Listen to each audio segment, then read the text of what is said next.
안녕하십니까. 더불어민주당 원내대변인 이재정입니다. 오늘 4가지 오전 현안 브리핑 준비했습니다. 먼저 최순실 증인채택 무산과 관련된 이야기입니다. 최순실이 누군데 왜 그리 목을 매십니까? 새누리당에 되돌려 드리고 싶은 이야기입니다.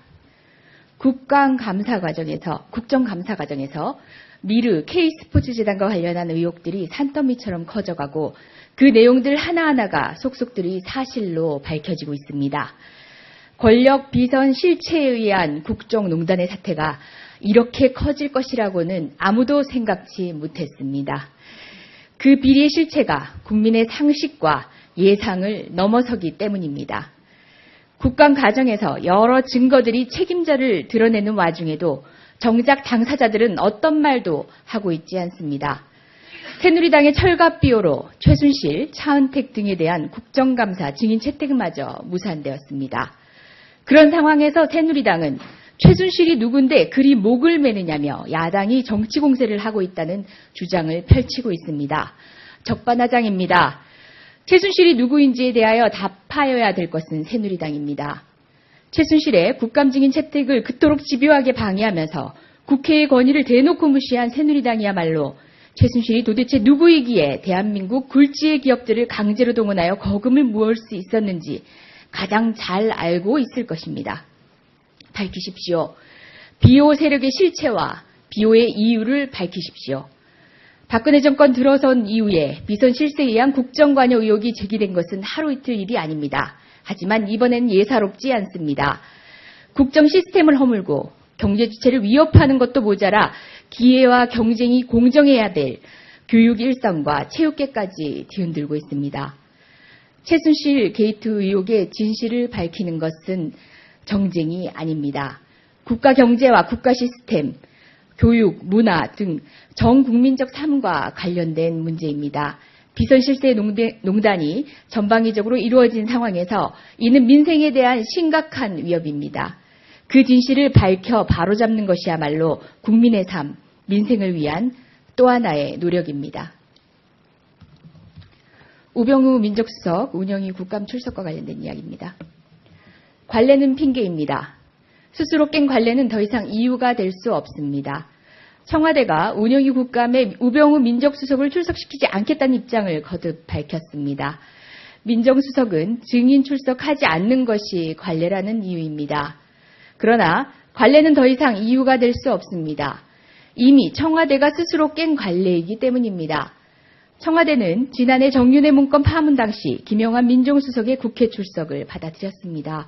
김 수석이 사표를 제출하며 출석을 거부하자 청와대는 이를 맹비난한 바 있습니다. 이처럼 자기 방어를 위해서는 관례를 깨고 출석을 받아들이기까지 한 청와대가 이제는 자기 방어를 위해 스스로 다시 관례를 들먹이고 있습니다. 우병우 수석이 문제가 없다면 이렇게 숨기고 덮으며 방어할 이유가 없습니다. 이미 여당의 원내대표도 출석해야 한다는 입장을 밝힌 바 있습니다. 공색하고 치졸한 행태를 그만두십시오. 새누리당의 국감 파업, 국정 방해에 대해서 말씀드리겠습니다. 박근혜 정부의 국정감사 방해 행위가 도를 넘어서고 있습니다. 특히 각종 자료에 있어 대통령의 영린일까 들어온 미르재단, 최순실 관련 자료는 일체 응하지 않고 있는 상황입니다. 대통령에 대한 여당의 맹목적 충성으로 국정감사가 늦어지더니 이제는 겁에 질린 행정부를 무조건적으로 거부하도록 만들어 정상적인 국정감사 진행이 불가능한 상황입니다. 자료 미제출, 불성실한 답변, 정치적 편향적 태도로 일관하는 일부 공무원들에게 분명히 경고합니다. 당신들은 박근혜 대통령이 고용한 사무원이 아니라 대한민국 국민의 봉사자인 공무원입니다. 자신의 본분을 읽고 정치적으로 표류한다면 진짜 고용주인 국민이 용서하지 않을 것입니다. 신메카시즘, 문화계의 블랙리스트에 대한 더불어민주당 입장입니다. 청와대가 지난해 문화예술계에서 검열해야 할 9,473명의 명단을 문화체육관광부로 내려보냈다는 언론 보도가 있었습니다. 과거 미국에서 불어닥친 메카시즘 광풍이 현재 대한민국에서 실현되고 있는 것입니다. 경악을 넘어 통탄할 일입니다. 오늘 보도된 명단은 블랙리스트 인사들을 크게 네 부류로 나누고 있습니다. 해당 분류에는 세월호 참사, 문재인 후보 지지, 박원순 후보 지지 등 명백히 정치적인 목적으로 예술인을 관리했음을 보여주고 있습니다. 지난 2015년 5월 권영빈 한국문화예술위원장은 회의석상에서 심의를 우리 마음대로 할 수 없게 되었다라고 토로한 바가 있어 해당 리스트가 사실임을 뒷받침하고 있었습니다. 언론의 입을 막고 재벌의 돈을 갈취하더니 이제는 문화예술만저 정부를 찬양하기를 바라는 것입니까? 해당 리스트의 실제 여부와 사실규명을 위해 더불어민주당은 최소의 노력을 다할 것입니다.